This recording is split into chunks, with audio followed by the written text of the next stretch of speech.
நேற்று இரவு வரை கூட்டணி கட்சியோடு பேசி ஒரு ஒப்பந்தத்தை முடித்துவிட்டுத்தான், அது வெற்றிகரமாக முடித்துவிட்டுத்தான், எல்லோரும் பாராட்டக்கூடிய வகையை முடித்துவிட்டுத்தான் இன்றைக்கு நீங்கள் எல்லாம் வாட்ஸ்அப்பில் சோசியல் மீடியாவெல்லாம் பார்த்துருக்கலாம்.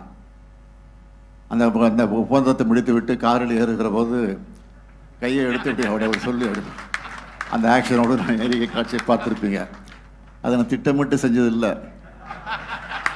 இதை காரில் ஏற வருகிற போது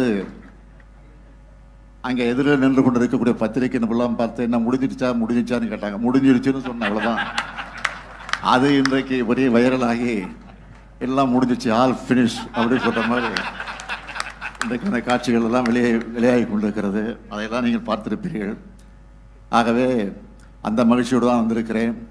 அது மட்டும் இல்லை, இந்த திருமணத்தை முடித்துவிட்டு ராஜ்யசபாவுக்கு வேட்பாளராக நாம் 2 பேர் அறிவித்திருக்கிறோம்.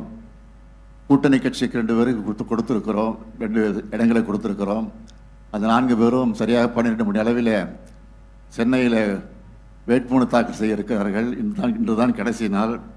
நான் வந்தே தீர வேண்டும் என்று அவர் கட்டளையிட்டு இருக்கிறார்கள். நாம் வழக்கமாக செல்வது உண்டு.